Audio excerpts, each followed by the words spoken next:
pulmonar.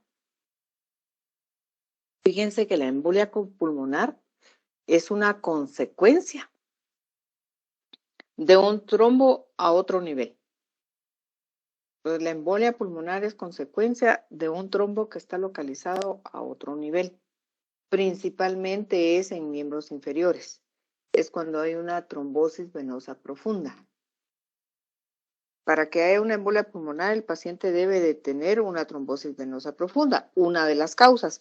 Luego vamos a ver otras causas, pero digamos la más común, podríamos decir que es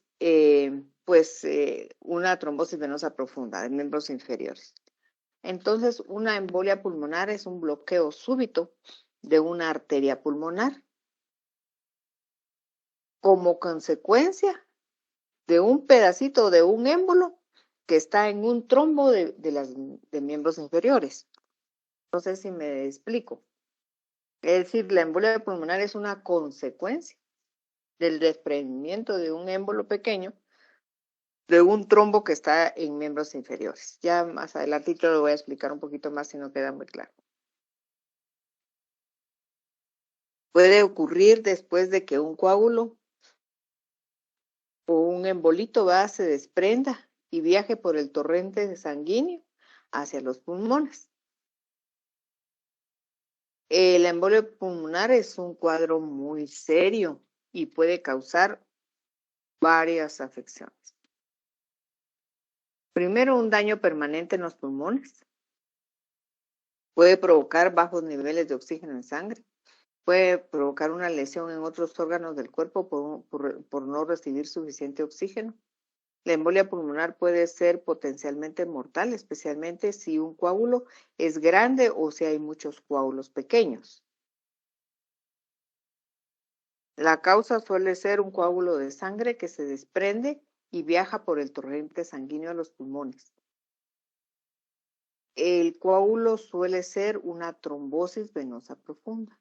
Es decir, el coágulo que se desprendió puede ser secundario a una trombosis venosa profunda. Un coágulo en la pierna, que ya les expliqué. En casos raros, la causa son burbujas de aire, por ejemplo, fragmentos de grasa o partes de un tumor pueden bloquear una arteria pulmonar y causar la embolia pulmonar, pero la causa más frecuente es secundaria a un pequeño émbolo que se desprendió de un trombo que suele estar en miembros inferiores. O sea que el paciente tiene una enfermedad de base, una trombosis venosa profunda. Y muy raras ocasiones, en casos raros, burbujas de aire, por ejemplo en el posparto, fragmentos de grasa o partes de un tumor, ¿verdad? Como causa de embolia pulmonar también. Ahora, en una trombosis venosa profunda, ¿qué es lo que sucede? Pues vamos a revisar la etiopatogenia de la triada de Virchow. Entonces se supone que en miembros inferiores lo que sucede es que hay una lesión endotelial, causa una hipercoagulabilidad. Como consecuencia de esto, puede haber un flujo sanguíneo anormal y entonces causar un trombo, una trombosis, ¿verdad?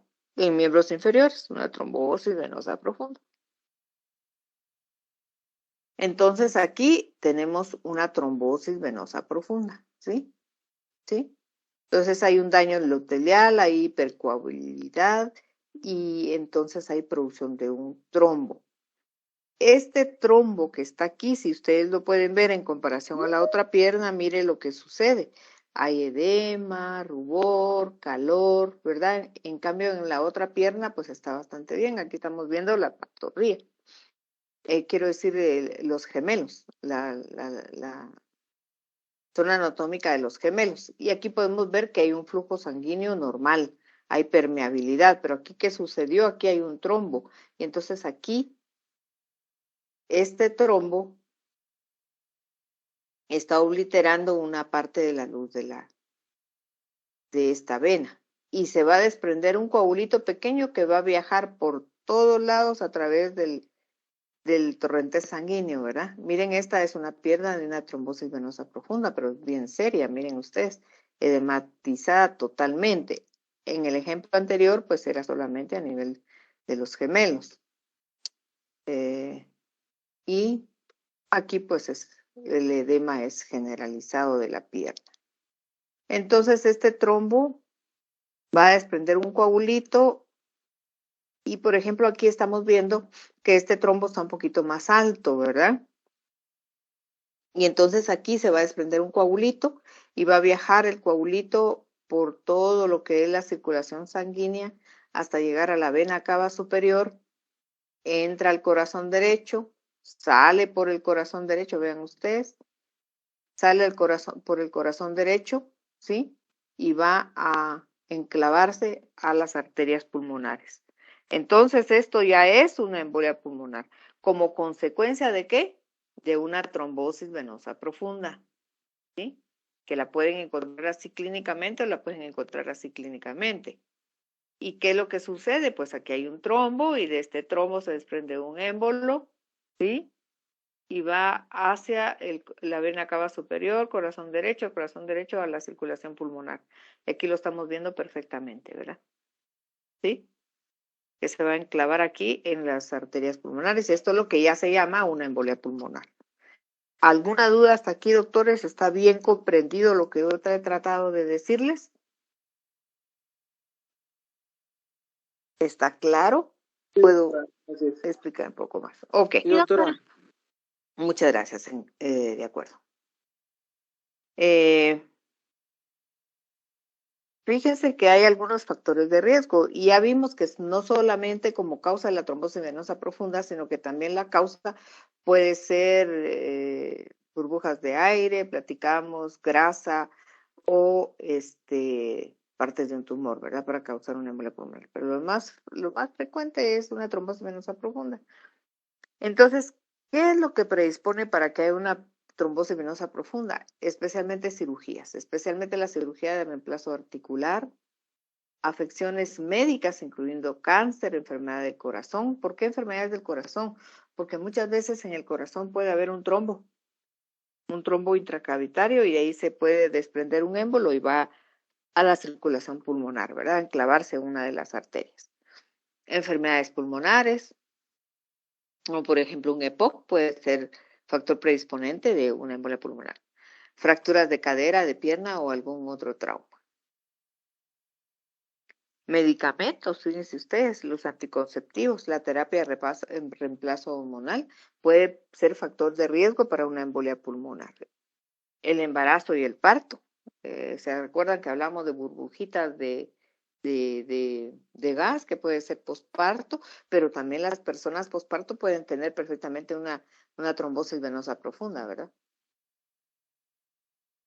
El riesgo mayor es de 6 semanas después del parto, especialmente en las comunidades donde llega la parturienta y no la dejan levantarse de la cama, ¿verdad? Y la paciente pasa semanas acostada. Entonces, este es un factor de riesgo. La inactividad, estar en reposo absoluto es factor de riesgo para una trombosis venosa profunda y una embolia pulmonar. No moverse por mucho tiempo, aquí lo tenemos, estar en reposo en cama, tener un yeso o tomar un vuelo largo, por ejemplo. Esto aumenta el riesgo si usted no se para, no va al baño. Un vuelo largo, por ejemplo, de Guatemala a Australia. Tremendo viaje, ¿verdad? Tremendo viaje. Tiene que abordar como 2 o 3 aviones y si no se mueve, pues puede ser un factor de riesgo. El propio envejecimiento, ¿verdad? El riesgo aumenta a medida que se envejece, especialmente después de los 40 años. Historia familiar o genética, ¿verdad? De ciertos cambios genéticos que pueden aumentar el riesgo de coágulos en la sangre y dar una embolia pulmonar, por ejemplo, deficiencia de proteína S, deficiencia de proteína C, etcétera, son trastornos genéticos, ¿verdad?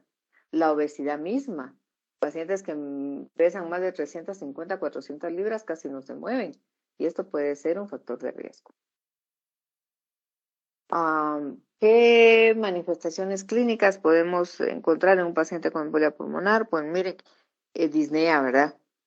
Respiración rápida, taquipnea, dolor o malestar en el tórax, dolor de pecho en general, empeora al toser o respirar profundamente. Taquicardia, hemoptisis, presión arterial muy baja, mareos o desmayo. Una de las presentaciones de embolia pulmonar puede ser un síncope, ¿verdad? Un mareo, un desmayo, una presión baja, puede ser un signo inicial de una embolia aguda. Hay muchos cuadros clínicos que nosotros vamos a detectar dependiendo del tamaño y la localización del émbolo. La edad y la condición cardiorrespiratoria a prueba del paciente. No es lo mismo una embolia pulmonar de alguien de 30 años que no tiene ningún factor de riesgo como alguien de 70 años que tiene muy poco, ¿verdad? El cuadro clínico de la tromboembolia pulmonar varía ampliamente y depende de entonces del tamaño de la localización. Los síntomas más frecuentes son disnea súbita o de evolución rápida, dolor torácico, pleurítico u opresivo y tos, ¿verdad? Menos frecuente podemos mencionar hemoptisis, edema con o sin dolor,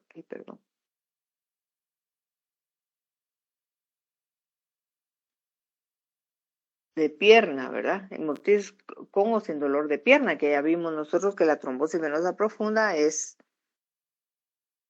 en la mayoría de los casos, pues, la causa de embolia pulmonar. Entonces, podemos encontrar esto, síncope, ya habíamos hablado, palpitaciones, ¿verdad?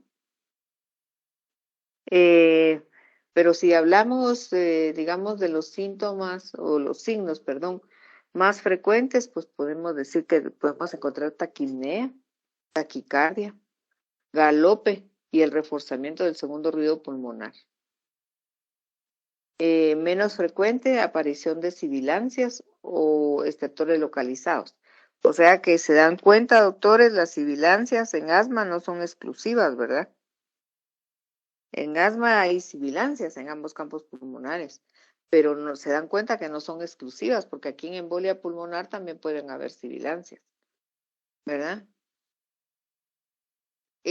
También pueden haber sibilancias en la insuficiencia cardíaca izquierda, es decir, no son exclusivas de asma bronquial las sibilancias.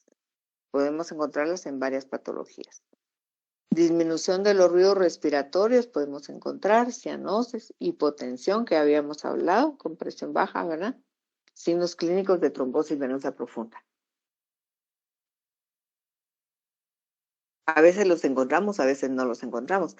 Esta enfermedad es muy inespecífica, puede tener muy pocas cosas o todos los signos y síntomas. En ocasiones las personas con embolia pulmonar no muestran síntomas hasta que presentan complicaciones graves, como por ejemplo hipertensión pulmonar, presión arterial alta en las arterias de los pulmones. Hay gente que nunca ha tenido ningún problema, pero muy ocasionalmente es un grupo muy pequeño, ¿verdad?, de personas que no muestran síntomas hasta que tiene complicaciones graves, como por ejemplo hipertensión pulmonar. Tomar en cuenta su historia clínica, esto es muy importante y siempre nosotros les decimos, es muy importante la historia clínica, porque ¿cómo va a diferenciar usted la tos de un EPOC, de un asma, de una neumonía, de una embolia pulmonar? Entonces la historia clínica es muy importante y la historia clínica nos orienta a qué puede ser nuestra primera posibilidad diagnóstica, incluyendo preguntas sobre sus síntomas y factores de riesgo de embolia pulmonar. Hacer un examen físico completo, siempre lo recordamos. Realizar algunas pruebas, por ejemplo, como dímero D, incluyendo varias pruebas de imagen. Entonces, si usted tiene la sospecha clínica que su paciente tenga una embolia pulmonar, debe de realizarle un dímero D y algunas radiografías de tórax, ¿verdad? Y algunas otras cosas que vamos a hablar más adelante. Cuando es una embolia aguda y muy severa, por ejemplo, como decíamos, va a depender la cantidad de coágulos que estén pasando a la circulación, si es solamente uno o si son muchos. Cuando son muchos los coágulos, se habla de una embolia pulmonar masiva. Y entonces, estas embolias pulmonares que son súbitas, muy agudas, muy severas, pueden darnos disfunción ventricular derecha. Y es la principal causa de mortalidad, produciendo un aumento, digamos, y sube la tensión de la pared ventricular derecha. Hay dilatación y disfunción ventricular derecha también. Entonces, todo es derecho, ¿verdad? Es una causa muy importante de mortalidad. Entonces vemos cómo sube la presión del ventrículo derecho, ¿verdad? Y hay dilatación y disfunción ventricular derecha. O sea, no solo lo aumenta la tensión en la pared, sino lo dilata y permite que disfuncione, o sea, que no funcione bien el ventrículo derecho. Y como consecuencia, al dilatarse el ventrículo derecho, comprime el ventrículo izquierdo, ¿verdad? Entonces hay dilatación del ventrículo derecho y como consecuencia comprime el ventrículo izquierdo, comprometiéndolo también. Entonces este paciente está gravemente enfermo, probablemente necesita intensivo. En cuanto a disfunción ventricular derecha, podemos decir que la pared ventricular derecha comprime la arteria coronaria derecha, precipitando la isquemia cardíaca o infarto del ventrículo derecho. Miren qué complicado. Entonces, si hay una disfunción muy importante del ventrículo derecho, comprime la arteria pulmonar derecha y precipita la isquemia cardíaca, o podría ser que tuviera solo una angina de pecho o que tuviera un infarto el paciente, ¿verdad? Del ventrículo derecho. Si esto sucede, va a disminuir el gasto cardíaco del ventrículo izquierdo, disminuye también todo esto que estamos viendo, ¿verdad? La tensión arterial provocando isquemia miocárdica, posteriormente colapso circulatorio y la muerte. ¿Me escuchan, doctor? Sí, doctora. ¿Doctor? ¿Sí? Sí, Muy bien. doctora. Muy bien, gracias. Sí, ¿Oyeron? Gracias. Gracias. Que a veces me quedo así muy solita y yo digo, ¿será que me están escuchando? Muy bien. Entonces vemos cómo se complica todo esto, ¿verdad? Y va a haber disfunción entonces también del ventrículo izquierdo. Hay algunos síndromes clínicos que vale la pena que los mencionemos. Algunas veces los pacientes se presentan con disnea súbita o una disnea de rápida evolución en horas y causa poco aparente de embolismo pulmonar submasivo agudo, ¿verdad? Entonces siempre lo tenemos que tener en mente. En un paciente con enfermedad cardiorrespiratoria previa, por ejemplo, insuficiencia cardíaca congestiva o un EPOC, un embolismo muy pequeño puede tener una expresión clínica grave. ¿Por qué? Porque ya los pulmones de estos pacientes están malitos, ¿verdad? Están muy comprometidos. Tanto en la insuficiencia cardíaca congestiva, porque están congestionados, como el EPOC, porque ustedes saben que puede ser que sea un EPOC tipo enfisema o de bronquitis crónica. Son gente que está muy comprometidos. Entonces, por más pequeño que sea el coágulo, puede tener una consecuencia de expresión clínica grave. Si nosotros tenemos un dolor pleurítico acompañado o no de hemoptisis o una disnea súbita, es posible que estemos ante un embolismo pulmonar periférico, porque el émbolo se deposita en la periférica y produce dolor y se acompaña de hemoptisis. Y se relaciona anatomopatológicamente con un infarto pulmonar. Por eso se dice que en una embolia pulmonar, cuando hay hemoptisis, es posible que haya un infarto pulmonar. Bueno. Ahora, ¿cuándo es un embolismo pulmonar masivo? Cuando hay un colapso circulatorio. ¿Qué quiere decir esto? Que el paciente tiene un síncope, se cae y está hipotenso. Hay un colapso circulatorio. Y cuando hay un colapso circulatorio y la presión arterial está muy baja o está en shock, hay una embolia pulmonar masiva probablemente en este paciente. Y puede presentar hipotensión persistente con choque por obstrucción de más del 30% de la circulación o de menor magnitud en el paciente con enfermedad cardiorrespiratoria previa grave, como lo habíamos dicho. Ahora, ustedes tienen un paciente con una historia clínica y un examen físico que a ustedes les hace sospechar como primera posibilidad en una embolia pulmonar. Digamos, ustedes dicen EPOC, no parece EPOC. Asma tampoco. Neumonía no tiene fiebre, o a lo mejor tiene fiebre o tiene febrícula, no sé. Y dicen ustedes, bueno, me parece más como primera posibilidad una embolia pulmonar. Entonces le pudieran sacar dentro de sus laboratorios, además del dímero D de una placa de tórax, podríamos sacarle entonces un electrocardiograma. Y entonces en el electrocardiograma vamos a encontrar algunos cambios en el electrocardiograma, como es el S1, QT, T3, Q3, T3. Entonces tenemos S1, Q3, T3. ¿De acuerdo? Esto es un hallazgo que podemos encontrarlos en los electrocardiogramas, pero no en todos. Apenas está presente en el 15% de los electrocardiogramas de pacientes con embolia pulmonar. Y era lo que decía, esta enfermedad tiene muchas caras, muchas presentaciones, y tenemos que estar muy atentos para poder ver que realmente se trata de una embolia pulmonar. Entonces, solamente el 15% tiene estos cambios electrocardiográficos, que es S1 en la derivación 1, Q3 y T3 en la derivación 3.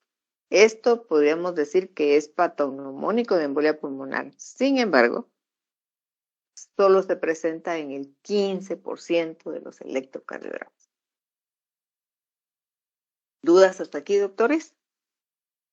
¿Ninguna? Muy bien, No, doctora. seguimos. Muy bien, sigamos. Entonces ya vimos. Entonces aquí volvemos a ver que nosotros tenemos pues estos cambios electrocardiográficos. Aquí lo tenemos mejor.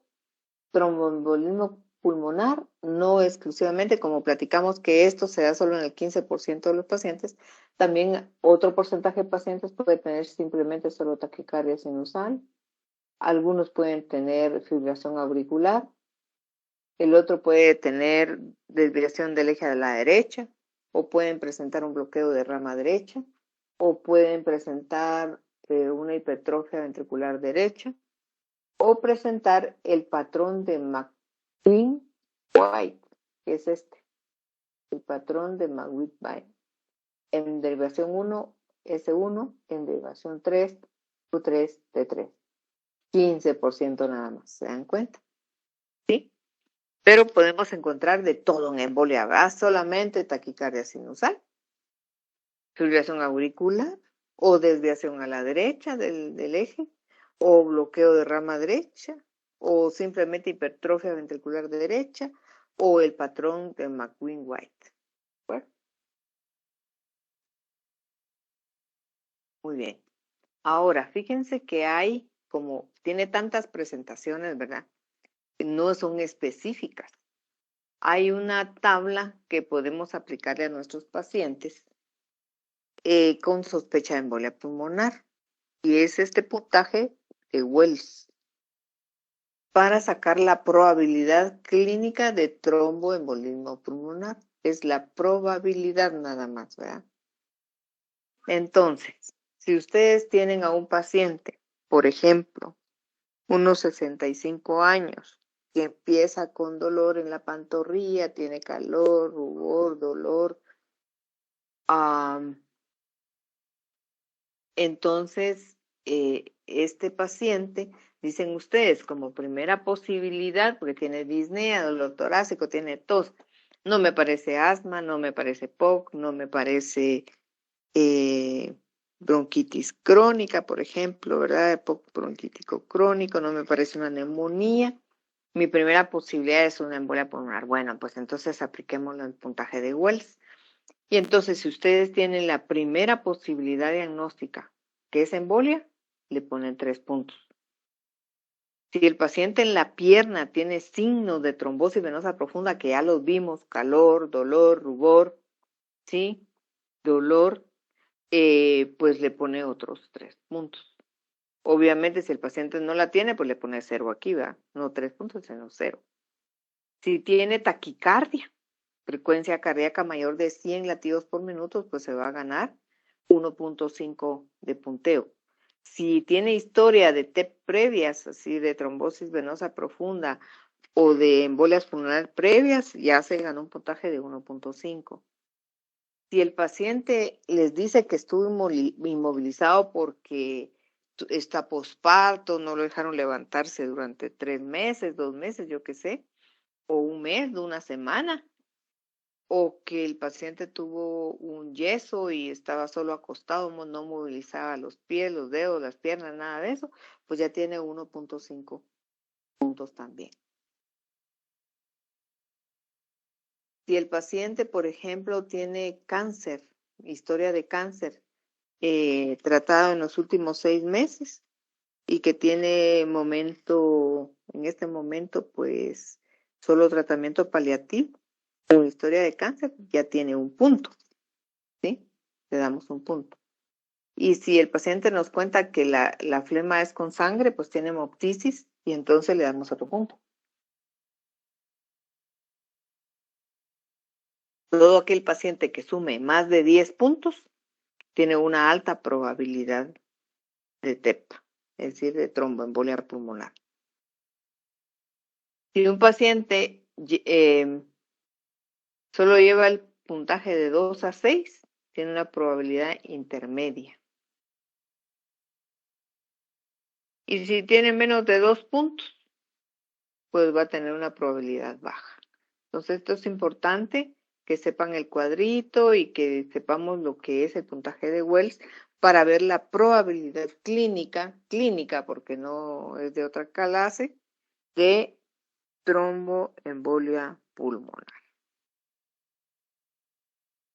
Radiografía de tórax, inespecífico totalmente también. Fíjese que inespecífico. Puede haber una placa de tórax normal y perfectamente tener una embolia pulmonar, ¿verdad? Hay algunas características que son indirectas que podemos pensar una tromboembolia pulmonar sin infarto. Por ejemplo, cuando el paciente solo tiene oligoemia. Esto quiere decir, ya se los voy a explicar en las radiografías que traemos, es el signo de Westermarck. Puede presentar simplemente agrandamiento de la arteria pulmonar, signo de Fleischner. Puede tener el paciente un cor pulmonar o puede tener el paciente una placa con pérdida de volumen pulmonar. Puede tener este paciente sin infarto una placa de tórax normal también. Eso no quiere decir que no tenga una embolia pulmonar. O sea, eso es el conflicto de medicina, ¿verdad? Que tenemos que investigar y ser investigadores en todo momento. En todo momento estamos investigando, porque las cosas no se dan tan fácilmente. Ahora, si pensamos en una tromboembolia pulmonar con infarto, podríamos encontrar, por ejemplo, una consolidación parenquimatosa. Esto se llama joroba de Hampton, que tiene unas características especiales que las vamos a ver. Características especiales que no se asemejan, por ejemplo, a una consolidación por una neumonía. Es diferente, totalmente. Son signos indirectos. Puede tener simplemente un derrame pleural, nada más. Puede tener un hemodiafragma elevado, nada más.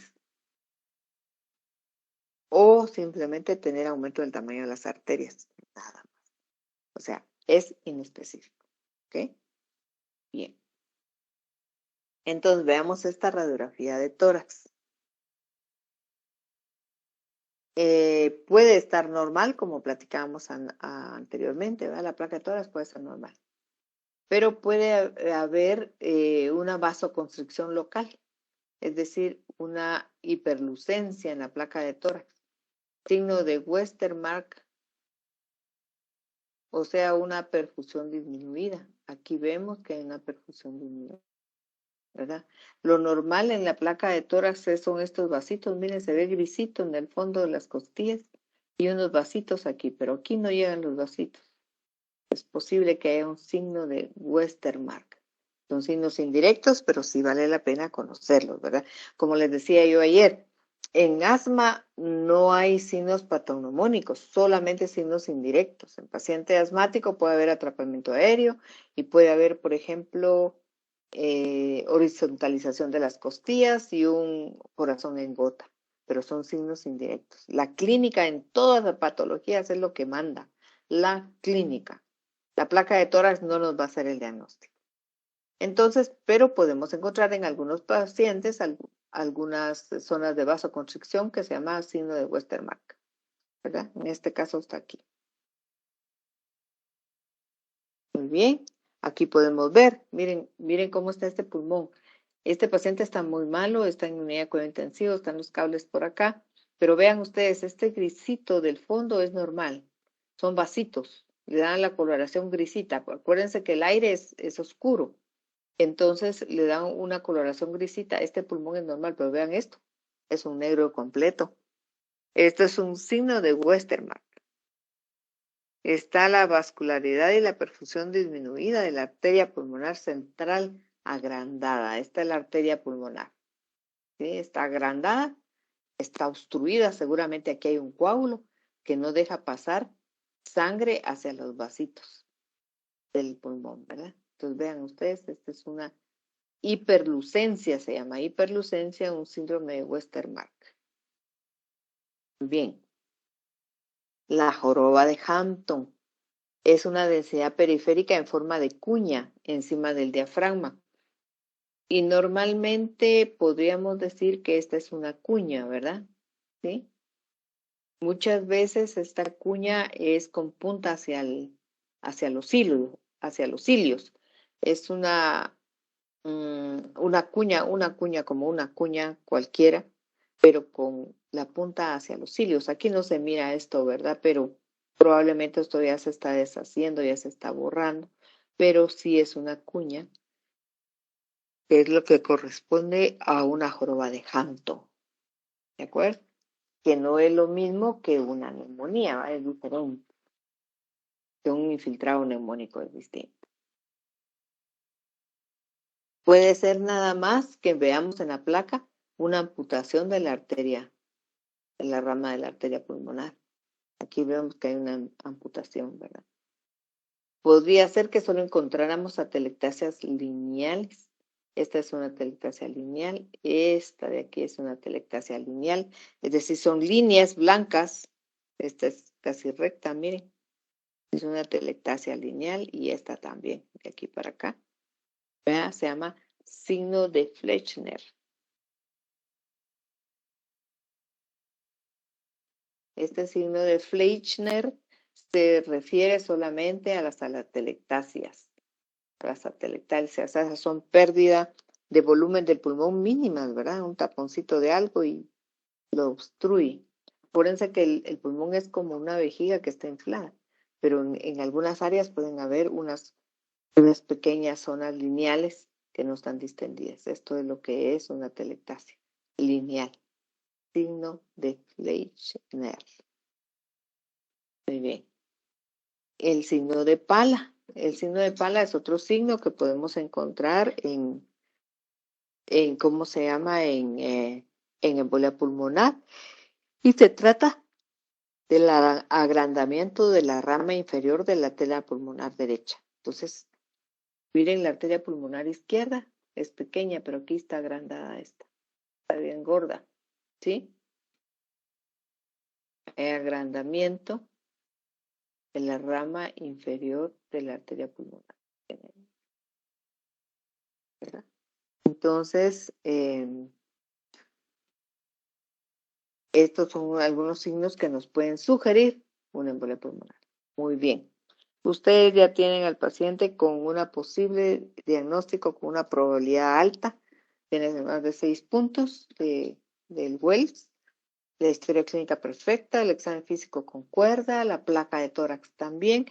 Y ustedes quieren y el dímero D está aumentado, pero quieren confirmarla, ¿verdad? Entonces le mandan una angiotomografía torácica donde podemos ver los trombos, por ejemplo en esta. Es una angiotomografía torácica para confirmar el diagnóstico. Entonces vemos aquí, miren ustedes, esta es la arteria pulmonar, esta es la arteria aorta, esta es la vena cava inferior, pero aquí tiene medio de contraste. Sin embargo, la arteria pulmonar termina hasta acá, pero no pasa el medio de contraste. ¿Por qué? Porque aquí hay un gran coágulo. Véanlo ustedes en negro. ¿Lo pueden ver todos? Doctores, ¿lo miran? Sí, doctora. Sí, doctora. Muy bien, muy bien. Aquí tenemos otro ejemplo del medio de contraste, donde está cortado el medio de contraste y ya no pasa. Miren ustedes el gran coágulo en silla de montar que tiene este paciente, ¿verdad? ¿Sí? Un coágulo tremendo. Y aquí lo tenemos a colores, ¿sí? Vemos cómo el medio de contraste entonces no pasa. Esta es la arteria pulmonar inferior izquierda, está tapada, ¿sí? Aquí miren, está tapada. ¿De acuerdo?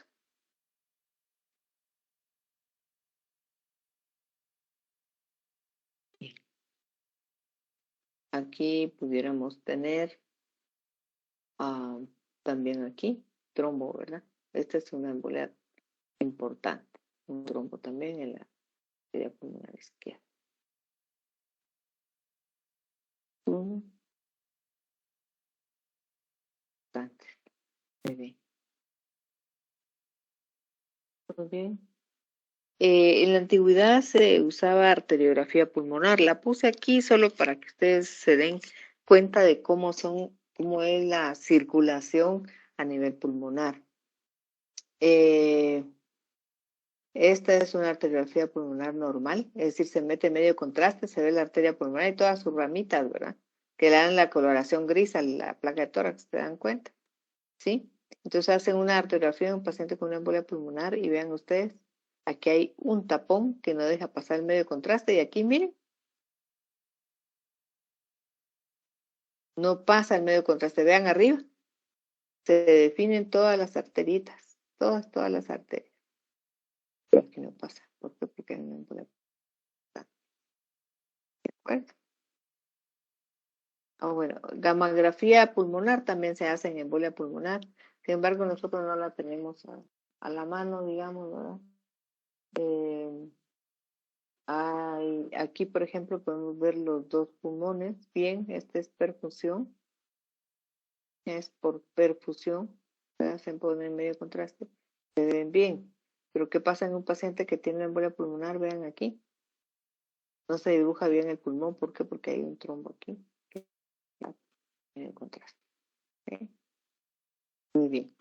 Ahora, el tratamiento, pues obviamente es disolver el coágulo, ¿verdad? Con trombolisis, pero no siempre es así. Más que todo, la trombolisis está para embolia pulmonar masiva. Pero hay embolias más pequeñas, embolias que no son masivas, y entonces tenemos que usar anticoagulación, ¿verdad? Tal vez antes de hablar de esto, tal vez decirles de que tenemos que anticoagular a nuestro paciente. Se puede hacer con heparina de bajo peso molecular, que son las más modernas, ¿verdad? Que tienen menos efectos secundarios. Y se puede hacer con heparina convencional. El problema de la heparina convencional es que tiene más efectos secundarios y es más complicada la administración. Podemos empezar con nuestro paciente con heparinas de bajo peso molecular unos 3 días y luego hacer un traslape a un anticoagulante oral. Estos anticoagulantes orales pueden ser warfarina, que son los más antiguos, y puede ser, por ejemplo, estos anticoagulantes orales de nueva generación que pudiéramos dar, que tienen menos efectos secundarios, ¿verdad? Perdón.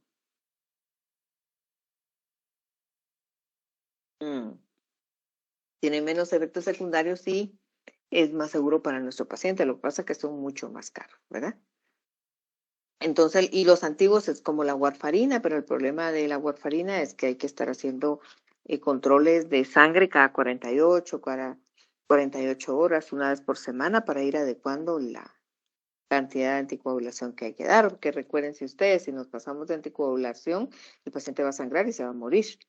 Tenemos que tener mucho cuidado. Entonces, ahorita los anticoagulantes de última generación, digamos los más modernos, tienen menos efectos secundarios y menos problemas de sangrado, pero son mucho más caros. Muy bien. Ahora, si nosotros tenemos enfrente una embolia pulmonar masiva, pues vamos a tener que usar heparina no fraccionada. Por ejemplo, esta es una opción. En infusión continua, inicialmente un bolus de 5.000 unidades a 10.000 unidades Ivestat.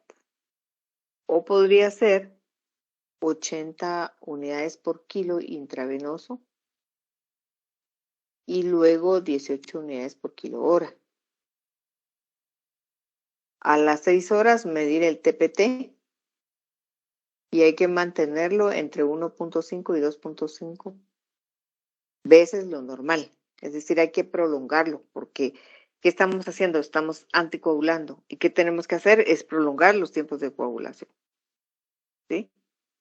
Entonces, podríamos hacerlo con heparina no fraccionada, que es la más barata, pero más complicada, por los efectos secundarios, ¿verdad?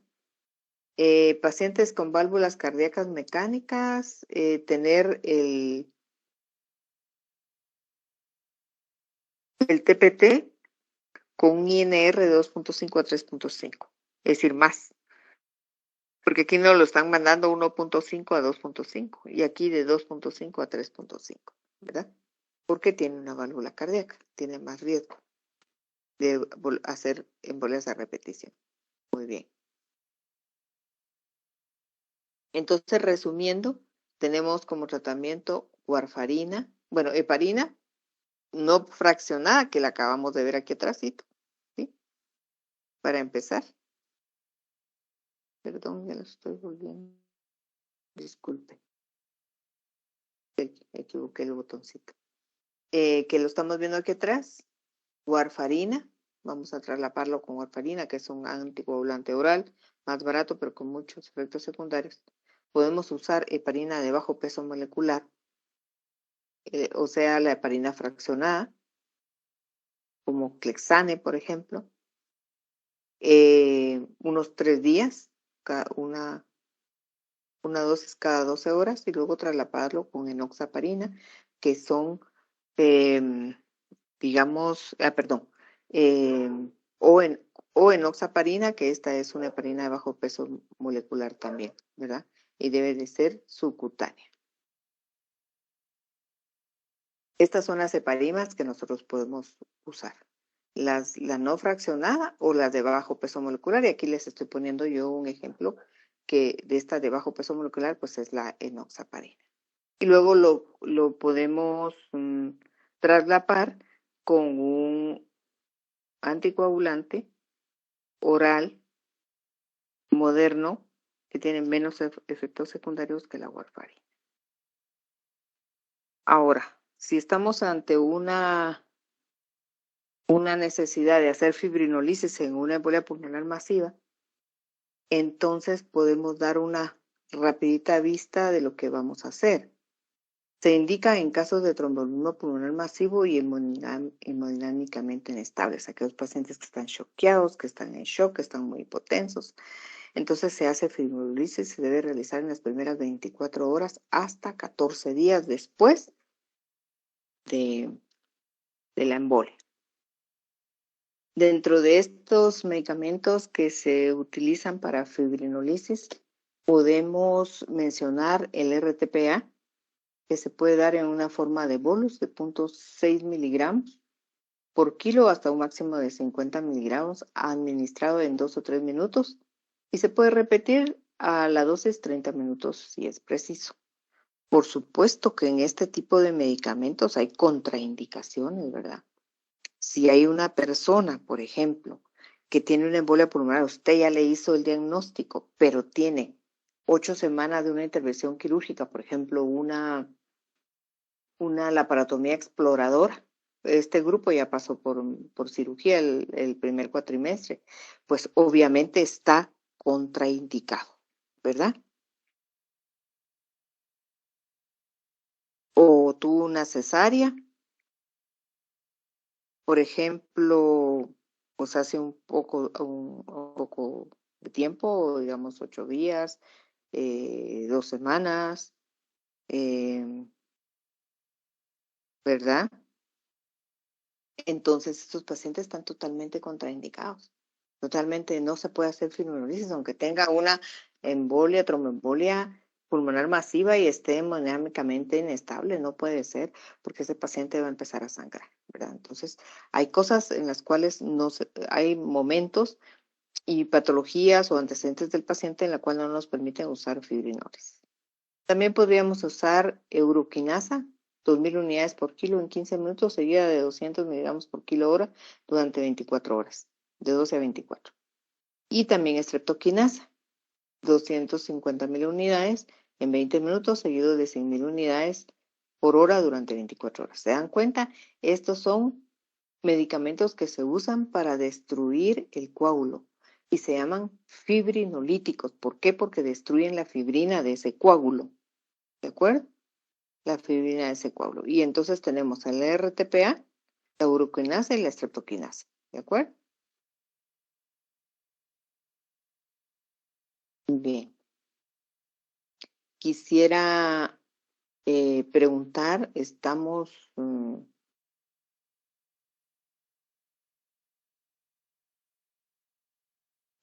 entendiendo el tema. ¿Habrán algunas preguntas?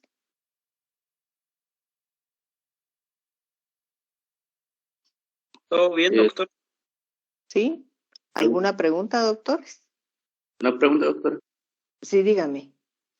Desde el inicio del episodio de una embolia pulmonar, ¿cuánto tiempo tenemos para empezar a actuar? En cuanto usted haga el diagnóstico, doctor, no es como el infarto, que son en las primeras 14 horas, 12 horas, 6 horas, si es un ST es diferente, ¿verdad? En embolia pulmonar hay más tiempo. Incluso algunos dicen que hasta 14 días, ¿verdad? Ujú. Ahora, doctores, digamos, ¿alguna otra pregunta?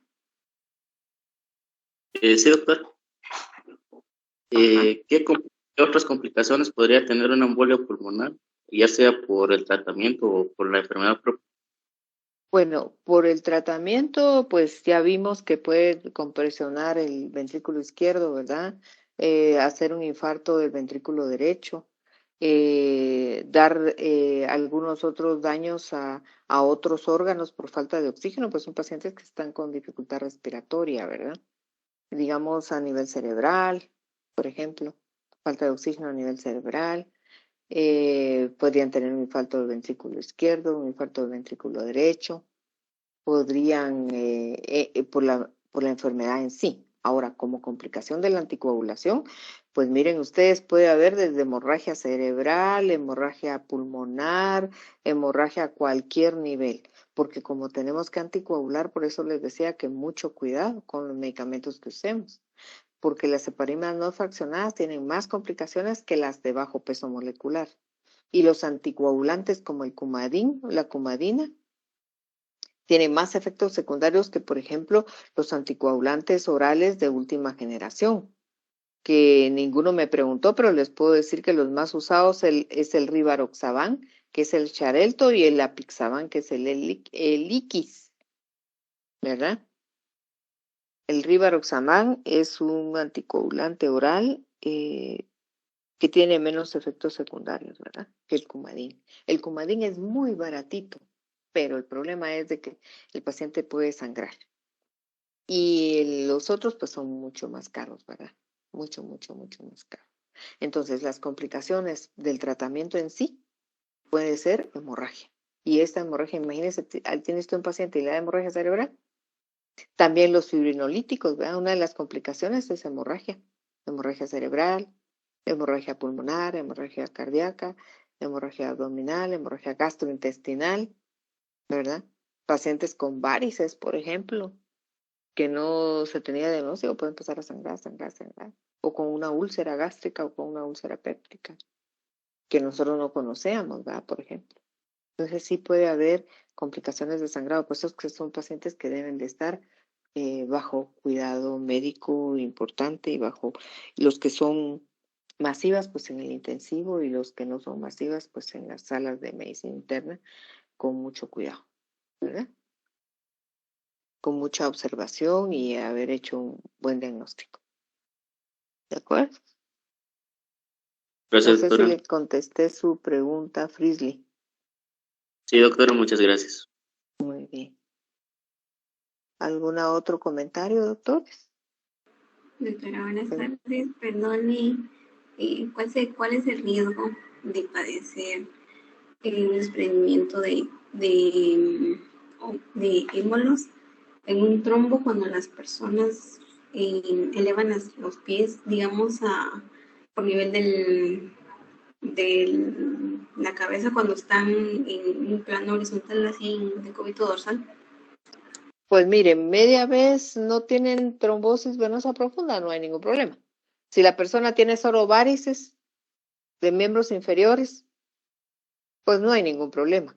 El problema es que el paciente tenga trombosis venosa profunda y está acostado, esté boca abajo, esté boca arriba, esté parado, ese émbolo se va a desprender. ¿Ya? No importa la posición. Media vez haya un coágulo ahí en el miembro inferior, la posibilidad de que se desprenda un émbolo, o sea, el émbolo es un pedacito de ese coágulo, es en cualquier posición, doctora. No es porque tenga las piernas hacia arriba, hacia abajo, esté parado, esté acostado, esté caminando, no importa. Eso se desprende y se va a la circulación. ¿Me entiende? Caminan con la circulación a través del flujo sanguíneo, porque su flujo sanguíneo tiene fuerza, va para arriba, ¿verdad?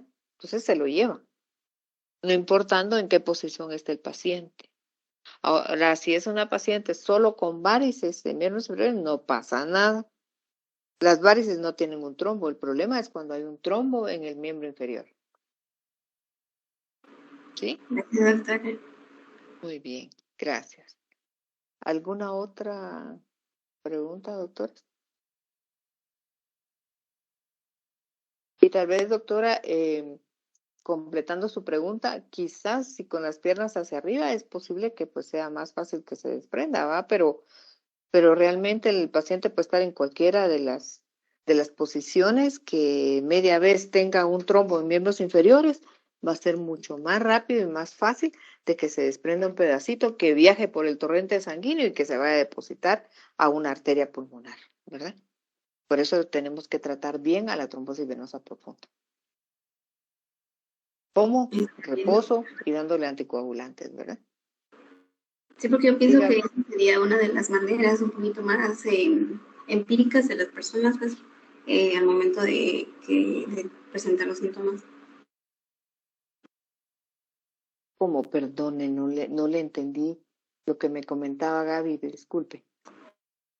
Porque, o sea, al momento de que las personas empiezan a presentar síntomas parecidos a la trombosis venosa profunda, lo más rápido que podrían hacer es elevar las piernas en personas que aún no tienen tratamiento o no han sido diagnosticadas. Exactamente, sí, exactamente, eso sí, eso sí. Pero, digamos, esa es parte de la terapia de la trombosis venosa profunda, el reposo, elevar la pierna, anticoagulantes, ¿verdad? Ahora, si elevar la pierna es más fácil que desprenda un émbolo, pues elevando la pierna, estando sentado, parada, media vez se desprende, eso definitivamente va a permitir que llegue a la circulación pulmonar, y especialmente en pacientes que no tienen tratamiento. Ahora, cuando ya se tratan y ya la pone usted con la pierna elevada, con su anticoagulante, en reposo, porque tiene que estar en reposo, ¿verdad? Se supone que eso es parte del tratamiento de la trombosis venosa profunda. Pero una paciente con una trombosis venosa profunda que no tiene ni idea de que tiene una trombosis venosa profunda y que pasa 2, 3 días con la pierna hinchada, roja, con dolor, ay, a los 3, 4 días va donde el médico, en ese transcurso, en cualquier posición que se encuentre el paciente, puede tener el desprendimiento de un émbolo. No sé si estamos hablando de lo mismo, doctores. Sí, sí, así es. ¿Sí? ¿Sí? Ok, muy bien. Gracias. Muy bien, doctores, ¿alguna otra comentario? ¿Ninguno?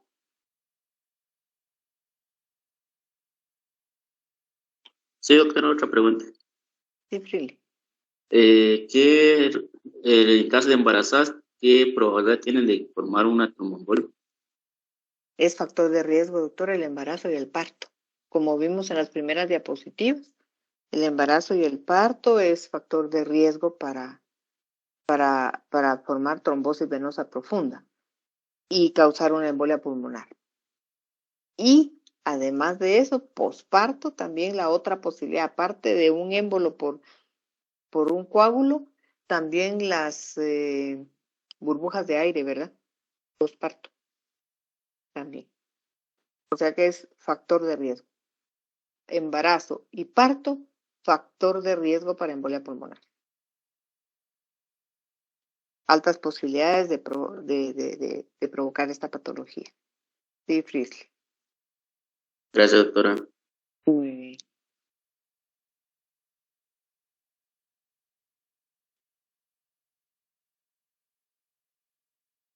Doctores, si no hay nada más, pues qué gusto de saludarlos. Tuvimos 1 hora 14 minutos conectados.